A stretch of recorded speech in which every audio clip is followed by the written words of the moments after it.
ఓం శ్రీకృష్ణ పరబ్రహ్మణే నమః. ఓం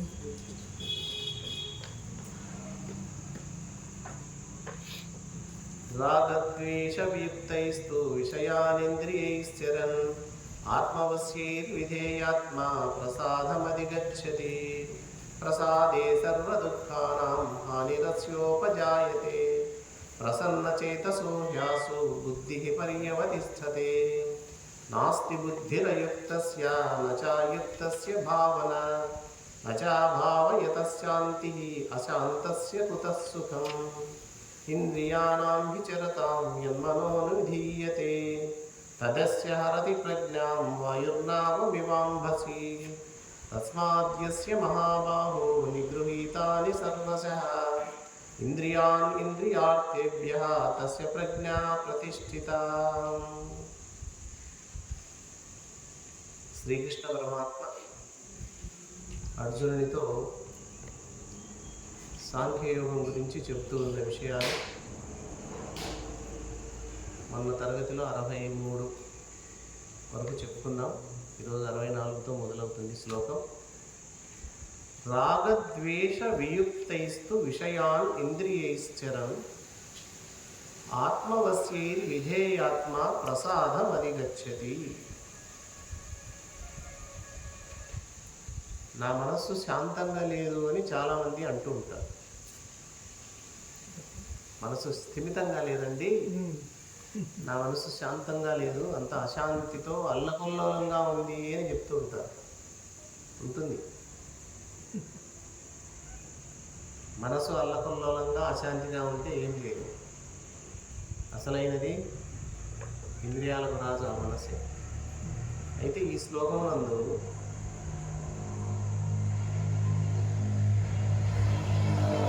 ఈ మనశ్శాంతిని పొందే వాళ్ళు ఎవరు అనే దానికి జవాబు చెప్తున్నాడు.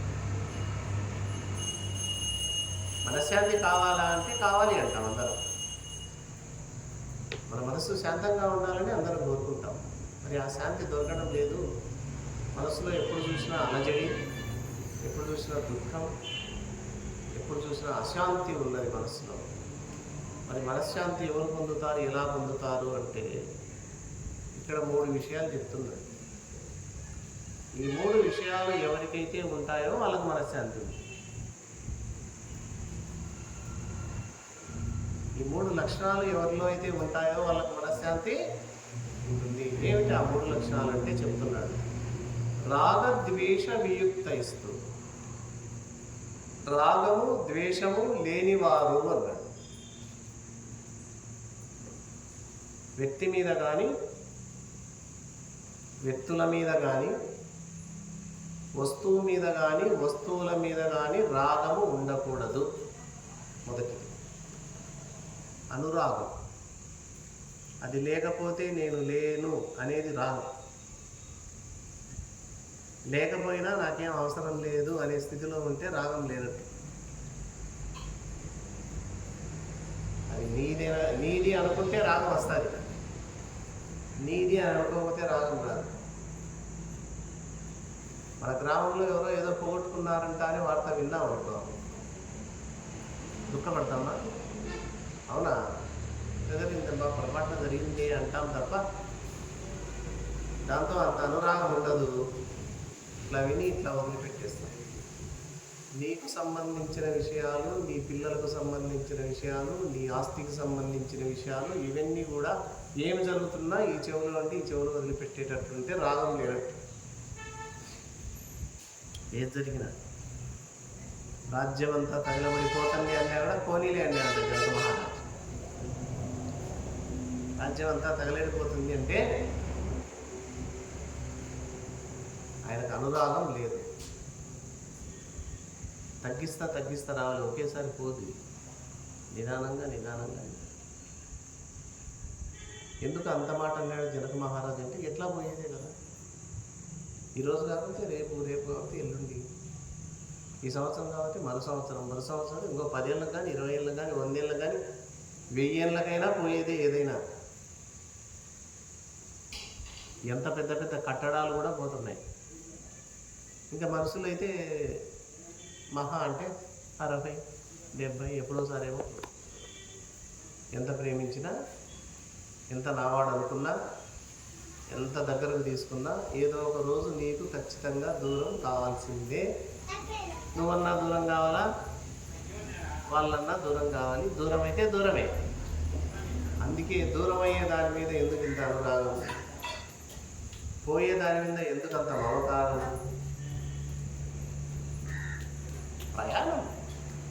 ప్రయాణంలో మధ్యలో కలిసినాం. కొంత దూరం పోతే ఎవరు స్టే వచ్చి వాళ్ళు దిగిపోతుంటారు, ఏడుస్తాం. ఇంకా చెప్తాం, మరి ఏం నా మాటల్లో పడి మర్చిపోయినావు, కనకాతిరుపల్లి వచ్చింది దిగు. అదేవిధంగా జీవితంలో జీవించాలంట మనం. ఎక్కువ ఆ మమకారాన్ని పెట్టుకోకూడదు. అదే ఇక్కడ రాగద్వేష వియుక్తైస్తూ, రాగం ఉండకూడదు, అలాగే ద్వేషం కూడా ఉండకూడదు. రాగము ఉండకూడదు, ద్వేషం. ఆయనంటే నాకు సరిపోదు, ఆయనంటే గిట్టదు, ఆయనంటే నాకు చాలా కోపం, ఆయన నాకు శత్రుత్వం. ద్వేషం ఉండకూడదు. ఏమవసరం? అవసరం ఏముందంటే రాగము వద్దు, ద్వేషం వద్దు, ఊరికే ఉండాలి. ఈ రాగద్వేషాలు ఎవరికైతే లేవో వాళ్ళకు మనశ్శాంతి వస్తుంది. రాగమున్నా మనశ్శాంతి లేదు, ద్వేషమున్నా మనశ్శాంతి లేదు ఎప్పటికీ. అందుకే మనశ్శాంతి కావాలి అనుకుంటే ఒక చక్కటి ఉపాయం చెప్తున్నారు ఇక్కడ భగవానుడు. రాగద్వేషములు లేని వాడివి కమ్ము. ఇది మొదటి లక్షణం. రెండవ లక్షణం, ఇంద్రియములను నిగ్రహించాలి. పోయిన తరగతిలో క్లాస్లో కూడా చెప్తున్నాం. ఇంద్రియాలన్నింటినీ మనం నిగ్రహించాలి. అవి అడిగితే అవి ఇవ్వకూడదు. నువ్వు చెప్పినట్లు వినాలి. నీ చెవు కానీ, నీ కన్ను కానీ, నీ ముక్కు కానీ, నీ నాలుక కానీ, నీ నోరు కానీ, నీ ఇంద్రియాలు నువ్వు చెప్పినట్టు వినాలి తప్ప ఇంద్రియాలు చెప్పినట్లు నువ్వు వినకూడదు. ఇంద్రియాలకు నువ్వు రాజు, లేకపోతే నీకు ఇంద్రియాలు రాజా? అవి నీ ఇంద్రియాలు, అవి నీ గుర్రాలు. నువ్వు ఎట్లా పోమంటే అట్లా పోవాలా? ఎట్లయితే అది నా ఇష్టం వచ్చినట్టు పోతా అంటే ఏమవుతావు నువ్వు? ప్రయాణం. అందుకే గుర్రాలను ఎలా అదుపులో పెట్టుకొని గమ్యస్థానం ఎలా బాగా చేరుతామో అలాగా ఇంద్రియాలనే గుర్రాలను నీ అదుపులో పెట్టుకో. నీ గమ్యం బాగుంటుంది, నీ ప్రయాణం బాగా సాగుతుంది. ఇది రెండవ లక్షణం, ఇంద్రియాలను నిగ్రహించు. మొదటి లక్షణం, రాగములు ద్వేషములు లేనటువంటి వాడు కా. రాగద్వేషాలు లేని వాడు కమ్ము, ఇంద్రియములను నిగ్రహించు. ఇక మూడవ లక్షణం, మనస్సును స్వాధీనపరచుకో. మనస్సును కూడా నీ వశంలో ఉంచుకో. ఇంద్రియాలే కాదు, ఈ ఇంద్రియాలకు రాజైనటువంటి మనస్సును కూడా నీ వశంలో పెట్టుకోవాలా. ఈ మూడు లక్షణాలు ఎవరైతే శీలిస్తారో, ఎవరైతే అనుభవంలో పెట్టుకుంటారో, ఈ లక్షణాలు ఎవరైతే కలిగి ఉంటారో వాడికి మనశ్శాంతి. ఎవరైనా మన దగ్గరకు వచ్చి నాకు మనశ్శాంతి లేదు అన్నాం అనుకో, ఇక్కడెక్కడో తేడా ఉంది. ఇంద్రియాల కన్నా దాసుడై ఉండాలి, మనస్సు కన్నా దాసుడై ఉండాలి, లేక రాగద్వేషాలతో నిండి ఉండాలి.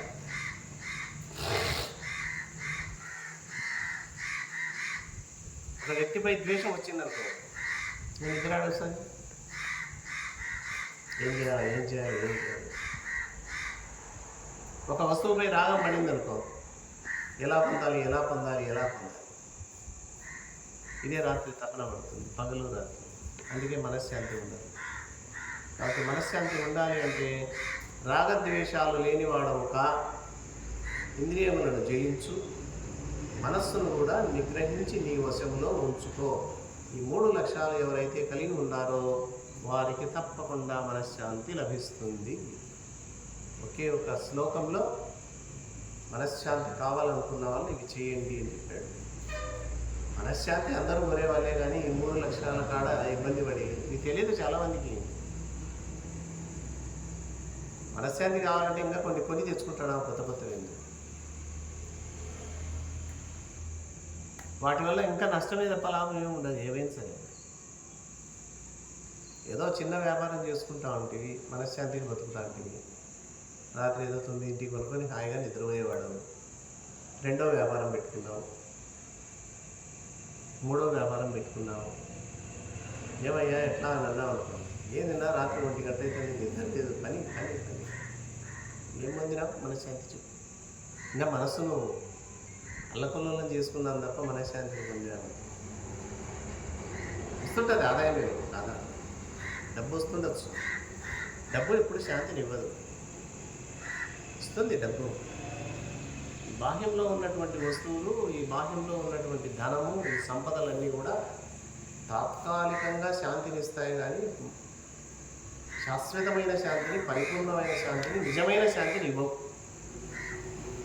నిజమైన శాంతి కావాలి అంటే ఈ 3: అనురాగము ఉండకుండా జీవించు, ద్వేషము లేకుండా జీవించు.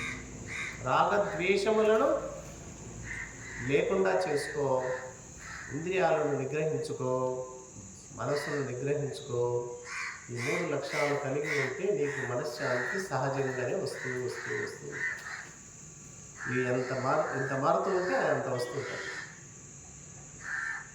పూర్తిగా నాకు రాగద్వేషాలు లేవు, ఇంద్రియాలను పూర్తిగా నిగ్రహించాను, మనసును కూడా నేను నిగ్రహించాలనే స్థితి వచ్చినప్పుడు మనశ్శాంతి పూర్తిగా లభిస్తుంది. వాటికి ప్రయత్నం చేయాలని చెప్తున్నాడు శ్రీకృష్ణ పరమాత్మ. తర్వాత ప్రసాదే సర్వ దుఃఖానాం హానిరస్యోపజాయతే ప్రసన్నచేతసో హ్యాసు బుద్ధి పర్యవతిష్ఠతే. ఈ శ్లోకంలో దుఃఖరాహిత్యము, ఆనంద ప్రాప్తి ఎలా లభిస్తుందో తెలియజేస్తున్నాడు. దుఃఖం పోవాలి, ఆనందం రావాలి, ప్రతి ఒక్కరు కోరేది ఇదే. దుఃఖాలు పోవాలి, ఆనందం సంతోషం నిండుగా రావాలి అని కోరుకుంటున్నాం. మరి దుఃఖాలు పోవాలి, ఆనందాలు రావాలి అంటే ఏం చేయాలి? మన ప్రసన్నత రావాలి, మనశ్శాంతి రావాలి. ఇంతకుముందు చెప్పిన శ్లోకానికి ఇది అనుసంధానమైనది. రాగద్వేషాలు లేనివాడు, ఇంద్రియాలు నిగ్రహించిన వాడు, మనస్సును జయించిన వాడికి మన ప్రసన్నత వస్తుంది, మనశ్శాంతి వస్తుంది. ఆ మనశ్శాంతి ఎప్పుడు లభిస్తుందో నాకు వచ్చే లాభం ఏమి అని ప్రశ్నించవచ్చు. మనశ్శాంతి వల్ల లాభం ఏమొస్తుందంటే దుఃఖం ఉండదు, మొత్తం సంతోషమే ఉంటుంది. ఇంకదే కదా కోరుకునేది. దుఃఖం ఏమాత్రం ఉండదు, దుఃఖాలన్నీ పూర్తిగా తొలగిపోతాయి మన ప్రసన్నత వస్తే.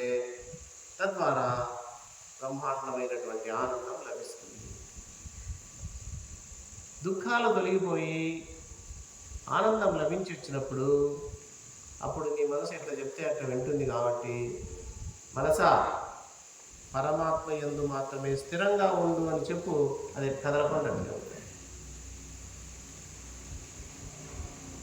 మనం మనసుకు ఈ అర్ధగంట కదలకుండా ఉండు అని చెప్తున్నాము, అది వింటుంది మన మాట. వేరే విషయాలు లోపలికి రానియద్దు. ఈ గంట సేపు కానీ, ఈ 3/4 గంట సేపు కానీ ఇక్కడ క్లాస్ జరుగుతుంది. ఆ కృష్ణ పరమాత్మ ఏం చెప్పాడో అది మాత్రమే విందామని మనసుకు చెప్పి కూర్చుంటే తప్ప అది మాటినదు. ఎదురుగా కూర్చోవచ్చు, మనసుతో ఏవో ఆలోచనలు చేయొచ్చు. మనం ఏమనుకుంటా అంటే బాగానే వింటున్నారులే అనుకుంటాము. వింటున్నారు లేదో వాళ్ళకి తెలుసు అంతే. ఇక్కడ వింటున్నట్టు ఉంటుంది, మనసు ఎక్కడో ఏమో ఆలోచన చేస్తుంటే ఎట్లా చెప్తాం? నా మనసు నాకు తెలుసు, నీ మనసు నీకు తెలుసు, నీ మనసు నీకు తెలుసు. నీ గురించి నీకు తెలిసినంతగా ఎవరికి తెలుసు. డాక్టర్ దగ్గర పోయినా డాక్టర్ ఎవరిని అడిగేది? ఎంత పెద్ద డాక్టర్ కానీ, ప్రపంచంలో ప్రసిద్ధి చెందిన డాక్టర్ కానీ, ఎందుకు వచ్చినావు, ఏమైంది అంట. అప్పుడు నువ్వు చెప్పాలి, కడుపు నొప్పో, కాళ్ళు నొప్పో, కన్ను నొప్పో చెప్తేనే ఆయన కలుపుకోలేదు. ఆడికి కలుపుకోలేక స్లిప్ రాసి ఈ టెస్టులు అన్నీ చేసుకురాకు అంటాడు.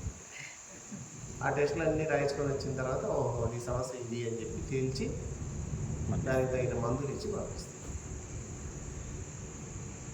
కాబట్టి నీ గురించి నీకు తెలిసినంతగా ప్రపంచంలో ఎవరికి ఎక్కువ తెలియదు. నా గురించి నాకే తెలుసు. అది మంచైనా చెడైనా, పుణ్యమైనా పాపమైనా, ఆలోచన రాహిత్యమైనా అది నాకే బాగా తెలుసు. నా మనసు ఇప్పుడు ఏం చేస్తుంది నాకు తెలుసు. నా ఇంద్రియాలు ఏం కోరుతున్నాయో నాకు తెలుసు. నా మనసు ఏం ఆలోచిస్తుందో నాకు తెలుసు. అట్లా మనసు మీద దృష్టి పెట్టాలి మనం. గంటసేపు ఇక్కడ క్లాస్ జరుగుతుంది కదా, ఈ గంటసేపు మనసా పక్క పోకుండా విను విను విను అని దానికి ఎద్దు సరిగా పోతే ముళ్ళు వరతో కూర్చున్నట్టు కూర్చుతాడు దాన్ని. ఇప్పుడు సెద్దేవాడు ఏం చేస్తాడు, కొద్దిగా అట్లా సాలు తప్పింది అనుకో అట్లా పగ్గం పట్టుకుంటాడు, ముళ్ళు వరతో ఎగేస్తుంటాడు. తప్పనిస్తాడు ఆ సాలు. మనం కూడా రైతులమే, మనం సేద్యం చేయాల్సింది. ఇది ఒక సేద్యం. ఏం సేద్యం ఇది? ఇది కూడా ఆధ్యాత్మిక సేద్యం. ఈ ఆధ్యాత్మిక సేద్యంలో సాలుగా పోవాల్సిందేది మనసు. పోకపోతే అరికట్టాల్సింది ఎవరు? నీవే. నీ మనసును నీవే అరికట్టు. నీ మనసును నీవే నిగ్రహించు. నీ మనసును నీవే పరీక్షించు. నీ మనసును నీవే పరిశీలించు. అది పరమాత్మ వైపు వెళ్తుందా లేదా, మంచి వైపు వెళ్తుందా లేదా, చెడు వైపు వెళ్తుందా గమనించి దాన్ని మలుచుకుంటూ పోతేనే జీవితం సార్థకత్వం అవుతుంది. దాని ఇష్టం ఎట్లన్నా అని విడిచిపెడితే కొన్నాళ్ళకే తీసుకుని ఇది ఎక్కడో గంగలో కనిపిస్తుంది. మీరు చూస్తున్నాం సమాజంలో అందరూ భ్రష్టు పట్టిపోతున్నారు. ఎక్కడ జరుగుతుంది లోపం అంటే ఇక్కడే. మనసు అంటే ఏమో తెలియక, మనసును నిగ్రహించలేక, ఇంద్రియాలను నిగ్రహించలేక దానిలోమ్మడి వీడు పోతూ అది ఆడ కింద పడేస్తే ఆడ కింద పడిపోతాడు. అందుకే అరికట్టాలి. ఎవరైతే ఈ మన ప్రసన్నత కలిగి ఉంటారో వారికి దుఃఖం రాహిత్యం అవుతుంది, ఆనంద ప్రాప్తి లభిస్తుంది. దాని ద్వారా ఏమవుతుందంటే పరమాత్మ మీద కూర్చో అంటే అట్లే కూర్చుంటారు. ఇప్పుడు నేను ఉన్నట్టుండి అందరినీ ధ్యానంలో కూర్చోండి ఒక అరగంట సేపు అన్నాను అనుకో, దేహం కదలకూడదు, మీ మనస్సు కదలకూడదు, వేరే ఆలోచనలు రాకూడదు. ఒక్క భగవంతుని మీదనే లగ్నం చేసి కూర్చోండి ధ్యానంలో అని చెప్తే అరగంటే ఎక్కువగా. అరగంట తర్వాత ఏమయ్యా మనసు కేవలం పరమాత్మ మీదనే ఉండేనా, పక్కకు ఆయన అంటే ధైర్యంగా చెప్పేవాళ్ళు ఏమవుతాం. ఏడ సార్ అర్ధగంట 30 నిమిషాలు 30 దావులు పోయింది. నిజమే కదా. అంటే మనసు మీద మనకు నిజంగా పట్టు. అదే మహాత్ములు రోజులు నెలలు అట్టే కూర్చోబెడతారు. రామకృష్ణ పరమహంస లాంటి మహాత్ములు నెలల తరబడి అట్లా కూర్చుంటారంట. అంతే పరమాత్మ మీద పక్కకు రమ్మనే రాదంట. మనం పక్కకు పోయిన దాన్ని లోపల కూర్చోబెట్టడానికి ఎంత కష్టపడతామో మహాత్ములు భగవంతుని మీద లగ్నమై ఉన్న మనసును బయటికి తీసుకురావాలంటే వాళ్ళకి అంత కష్టమంట. అంత రివర్స్. వాళ్ళు అట్లా సాధన చేశారు, మనం ఇట్లా సాధన చేస్తున్నాం. రెండో ఒకటి. ఒకరు రైట్ సైడ్ డ్రైవింగ్ చేస్తాం, ఒకరు లెఫ్ట్ సైడ్ డ్రైవింగ్ చేస్తాడు. ఒకరిది శ్రేయ మార్గం, ఒకరిది ప్రేయ మార్గం. అందుకే మార్చుకోవాలి. అందుకే మనస్సు. కాబట్టి పరమాత్మ యందు నీ మనస్సు లగ్నం కావాలి అంటే, పూర్తిగా పరమాత్మ యందు స్థిరం కావాలంటే నీకు మన ప్రసన్నత కావాలి, మన చాంచల్యం తగ్గాలి, మనస్సు నిగ్రహంలోకి రావాలి అంటే మనం చెప్పుకున్న లక్షణాలను సాధన చేయాల్సిందే. తర్వాత 66వ శ్లోకం. నాస్తి బుద్ధిరయుక్తస్య నచాయుక్తస్య భావనా నచా భావయత శాంతి అశాంతస్య కుతః సుఖం.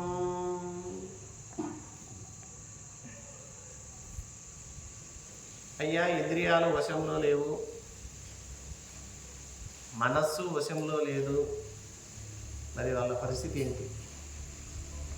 ఇంద్రియాలు నిగ్రహం లేక, మనస్సు నిగ్రహం లేక, తన వశంలో లేకపోతే బుద్ధి ఊగిసలాడుతుంది. నిశ్చయాత్మకమైన బుద్ధి ఉండదు. నిశ్చయాత్మకమైన బుద్ధి ఉండకపోతే నష్టమేమి? సుఖం ఉండదు, శాంతి ఉండదు. ప్రతి ఒక్కరూ సుఖం కావాలి సుఖం కావాలి అని కోరుకుంటున్నాం. దేని ద్వారా వస్తుంది సుఖం? శాంతి ద్వారా సుఖం వస్తుంది. ఈ శాంతి ఎక్కడి నుంచి వస్తుంది? పరమాత్మ చింతన చేస్తే వస్తుంది. చూడండి, ఒకదానికొకటి లింక్. సుఖం కావాలా అంటే శాంతిగా జీవించాలి. శాంతిగా ఉండాలి అంటే పరమాత్మ చింతన చెయ్యాలి. పరమాత్మ చింతన ఎవరు చేస్తారు? బుద్ధి కదులుతా అంటే చేయలేవు. కదలకుండా స్థిరమైన నిశ్చయమైన బుద్ధి ఉంటేనే పరమాత్మ చింతన చేస్తాం. కాబట్టి పరమాత్మ చింతన చేయాలంటే నీ బుద్ధి ఎలా ఉండాలి? స్థిరంగా ఉండాలి. నేను తల దూకుంటాను, ఒకసారి నా ముఖం ఎలా ఉందో చూసుకుంటాను, నా ముందు అద్దం పెట్టంటే అద్దం పెట్టాడు, కానీ ఇట్టి ఊపుతున్నాడు. దేన్ని? అద్దాన్ని. నీ ముఖాన్ని ఎప్పుడు చూసుకుంటావు? ఇది కూడా అంతే. బుద్ధి అద్దం. బుద్ధి ఎప్పుడు ఇలా ఇలా ఇలా ఊగిసలాడుతుంది అనుకో, నిన్ను నువ్వు స్పష్టంగా చూసుకోలేవు. నీకు మనశ్శాంతి రాదు, నీకు సుఖం రాదు. అందుకే బుద్ధి నిశ్చయంగా ఉండాలి. మరి బుద్ధి నిశ్చయంగా ఉండాలంటే నువ్వేం చేయాలి? ఇంద్రియాలను మనస్సును నిగ్రహంలో ఉంచుకోవాలి. ఇది అన్నిటికీ అదే కారణం. ఇంద్రియములు మనస్సు నిగ్రహించుకుంటే నీ బుద్ధి స్థిరంగా ఉంటుంది. నీ బుద్ధి స్థిరంగా ఉంటే పరమాత్మ చింతన చేస్తుంది. పరమాత్మ చింతన చేస్తే శాంతి వస్తుంది. శాంతి వస్తే సుఖం ఉంది. ఎక్కడన్నా 10 రూపాయలు డబ్బు సంపాదిస్తే సుఖం వస్తుందని కిషోర్ చెప్పినాడు. అసలు ఆ టాపికే ఉండదు ఇక్కడ. 50 బిల్డింగ్లు కట్టి సుఖం వస్తుంది అని చెప్పాడు. 100 ఎకరాల పొలం ప్రోగు చేయి వస్తుంది అని చెప్పాడు. ధనకనక వస్తు వాహనాలు సంపాదించు సుఖం వస్తుంది అని చెప్పాడు. లేదు, సుఖం రావాలి అంటే శాంతి కావాలి. శాంతి కావాలంటే పరమాత్మ చింతన చేయాలి. పరమాత్మ చింతన చేయాలంటే స్థిరమైన బుద్ధి ఉండాలి. స్థిరమైన బుద్ధి రావాలంటే ఇంద్రియాన్ని మనసును నిగ్రహించాలి. Route map. సుఖం కావాలి, శాంతి కావాలంటే ఇది రూటు. ఈ రూట్ తెలుసా? అందరూ పాకులాడేది దీనికోసమే, సుఖం కోసం, శాంతి కోసమే. కానీ సరైన దావలో పోవడం లేదు. మర్యాదపల్లికి వెళ్ళాలి మనం. ఈ ఊరు నుంచి ఉత్తరం ప్రయాణం చేయాలి. దక్షిణ ప్రయాణం చేస్తే ఎన్నాళ్ళు చేస్తే వస్తుంది? మనము మర్యాదపల్లి రావాలని దక్షిణానికి ప్రయాణం చేస్తే 100, 1000 కోట్లు ఎంత దూరం పోయినా కూడా వస్తుందా? కాబట్టి శాంతి రావాలి, సుఖం రావాలంటే మార్గం ఇది. కానీ ఈ మార్గం అనేది ఎవరికి అర్థం కావడం లేదు. అందుకే మొత్తుకొని చెప్పారు పరమాత్మ, కృష్ణ పరమాత్మ. అర్జునుడికి కాదు చెప్పింది, మనకందరికీ చెప్పినాడు. అర్జునుడి నెపంతో మానవులందరికీ చెప్పినటువంటి అక్షర సత్యాలు ఇవి. ఇతర దేశాల వాళ్ళు ఇప్పుడు అర్థం కాక అర్థం చేసుకోవడానికి ప్రయత్నం చేస్తున్నారు. భగవద్గీతను క్షుణ్ణంగా పరిశీలిస్తున్నారు. అబ్బో, ఎంత ఉంది ఇందులో సారాంశం, అసలు విషయాలు ఇందులో ఉన్నాయని ఇప్పుడు వాళ్ళు కళ్ళు తెచ్చుకున్నారు. మన దగ్గర ఉంది, కానీ మనకు అర్థం చేసుకోలేదు. కాబట్టి సుఖం రావాలి అంటే శాంతి ఉండాలి. శాంతి రావాలి అంటే ఆత్మచింతన చేయాలి. ఆత్మచింతన చేయాలంటే నీ బుద్ధి స్థిరంగా ఉండాలి. నీ బుద్ధి స్థిరంగా ఉండాలంటే నీ ఇంద్రియాలను, నీ మనస్సును నిగ్రహంలో ఉంచుకోవాలి. ఇది ఒక సీక్వెన్స్. ఇంద్రియాలు, మనసు నీ నిగ్రహంలో లేవనుకో, బుద్ధి స్థిరంగా ఉండదు. బుద్ధి స్థిరంగా లేదనుకో, పరమాత్మ చింతన జరగదు. పరమాత్మ చింతన జరగలేదనుకో, శాంతి ఉండదు. శాంతి లేదనుకో, సుఖం ఉండదు. వాళ్ళ పరిస్థితి అంటే ఎట్లా ఉంటుంది తెలుసా? మనశ్శాంతి లేకుండా, సుఖం లేకుండా, ఇష్టానుసారంగా రకరకాలుగా పోతూ ఉంటారు. అది ఒక రకమైన వెర్రి. 67వ శ్లోకం. ఇంద్రియాణాం హి చరతాం యన్మనోను విధీయతే తదస్య హరతి ప్రజ్ఞాం వాయుర్నావమివాంభసి. నీటిపై తేలేటటువంటి ఒక నావ, పడవ. నీటిపై తేలుతున్న పడవను గాలి అట్లా కొట్టేస్తుందంట వెంటబడే. అలాగనే మనస్సు ఇంద్రియాల వెంట వెళ్ళిందనుకో, ఏ ఒక్క ఇంద్రియముతో కూడి ఉన్నా మనస్సు, ఆ ఒక్క ఇంద్రియమే మనిషి యొక్క బుద్ధిని సర్వనాశనం చేస్తుంది.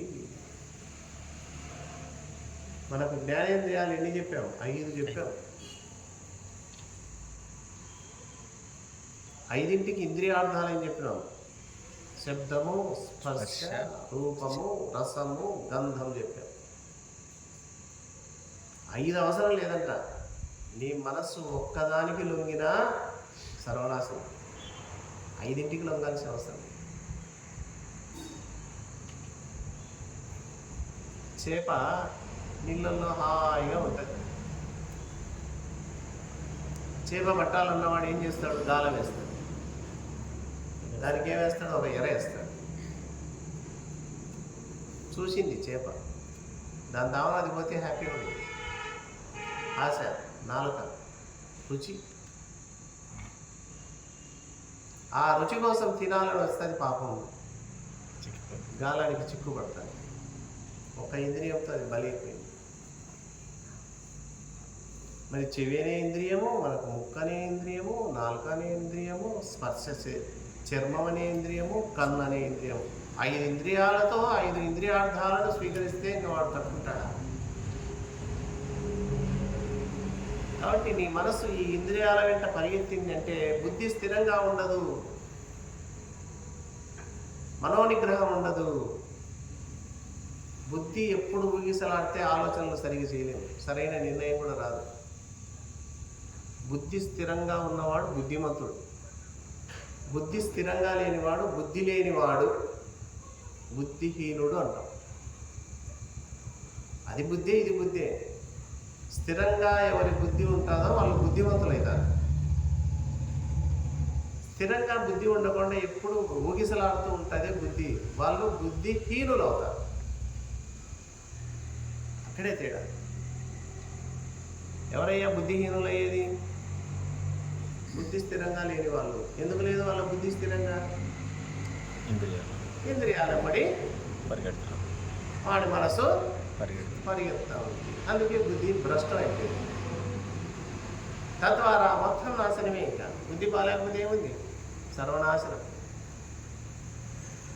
ఏం చేస్తాడో అర్థం కాదు, వారికి తెలియదు. తర్వాత శ్లోకం. తస్మాత్ యస్య మహాబాహో నిగృహీతాని సర్వశః ఇంద్రియాణీంద్రియార్థేభ్యః తస్య ప్రజ్ఞా ప్రతిష్ఠితా. కాబట్టి ఓ అర్జున, ఇంద్రియములను ఇంద్రియార్థముల నుండి అన్ని విధములుగా పూర్తిగా నిగ్రహించి నీ బుద్ధిని స్థిరంగా ఉంచుకో. మనకు కూడా ఇది ఏం చేయమంటున్నాడు? బుద్ధిని స్థిరంగా ఉంచుకో. ఎప్పుడు ఉంటుంది బుద్ధి స్థిరంగా? ఇంద్రియాలను బయటికి పంపుకోకుండా పెట్టుకో. మనస్సును ఇంద్రియాల వెంట వెళ్లకుండా నిగ్రహించు. అంటే మనస్సును ఇంద్రియాలను నిగ్రహంలో ఉంచుకుంటే నీ బుద్ధి స్థిరంగా ఉంటుంది అని దీని అర్థం. బుద్ధి స్థిరంగా ఉన్నవాడు మాత్రమే ఏదైనా చేయగలడు, ఏదైనా సాధించగలడు. దాన్ని ఏకాగ్రత అంటాం, ఏకాగ్ర చిత్తం, ఏకాగ్ర బుద్ధి అంటాం. స్వామి వివేకానందకు ఆ శక్తి ఎక్కువ, ఏకాగ్రత చాలా ఎక్కువ. ఉపాధ్యాయుడు ఒక పాఠం చెప్పాడనుకో వింటాడట, వెంటబడి చెప్పమంటే అంతా చెప్పేస్తాడు. మళ్ళీ బుక్ చదవాల్సిన అవసరం లేదు. ఉపాధ్యాయుడు చెప్పేది శ్రద్ధగా విని పాఠం అప్పచెప్తాడంట వివేకానంద స్వామి. అంతే, ఇంకా మళ్ళీ చదవడం ఏముండదు. అంటే ఆయన బుద్ధి ఎంత స్థిరంగా ఉంది, ఆయన బుద్ధి ఎంత ఏకాగ్రంగా ఉంది. ఏ పని చేస్తాడో దాని మీదనే. ఇప్పుడు ప్రవచనం జరుగుతుంది, మన బుద్ధి దీని మీదనే ఉండాలి, మన మనస్సు దీని మీదనే ఉండాలి.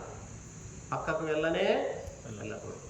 అన్నం తింటున్నాం, మన మనస్సు అన్నం తినే దాని మీదనే స్థిరంగా ఉండాలి, వేరే దాని మీదకి వెళ్ళకూడదు. ఇది ఏకాగ్రత. ఈ ఏకాగ్రత అలవాటు చేసుకుంటూ పోవాలి. కాబట్టి మనస్సును, ఇంద్రియాలను ఎవరైతే నిగ్రహిస్తారో వారి యొక్క బుద్ధి స్థిరంగా ఉంటుంది. బుద్ధి స్థిరంగా ఉన్నప్పుడు మాత్రమే పరమాత్మ చింతన చేస్తుంది. పరమాత్మ చింతన చేయడం వల్ల శాంతి లభిస్తుంది. శాంతి ద్వారా పరమ సుఖం లభిస్తుంది. కాబట్టి సుఖం రావాలి అంటే ఈ మార్గంలో వెళ్ళాలి తప్ప వేరే మార్గంలో వెళ్తే వస్తుంది వాటి ద్వారా కూడా, అయితే తాత్కాలికంగా వస్తుంది, మళ్ళీ పోతుంది. ఓ 10 పైసలు సుఖం వస్తే 40 పైసలు దుఃఖం వస్తుంది. దాని ద్వారా ఏదో చల్లటి నీళ్ళు తాగాడు అనుకో, ఆ 2 నిమిషాల ఆనందమే తర్వాత తుమ్ములు, దగ్గు, జలుబు, గొంతు నొప్పి అన్నీ వస్తాయి. చూడు ఎట్టుందో, అది సుఖమా దుఃఖమా? 10% సుఖం ఇచ్చింది, 50% దుఃఖాన్ని ఇచ్చింది. కాబట్టి అది కాదు పద్ధతి, ఇది అని కృష్ణ పరమాత్మ చెప్పాడు. మిగతా శ్లోకాలు వచ్చేవారని చెప్పుకున్నాం. హరి ఓం తత్సత్.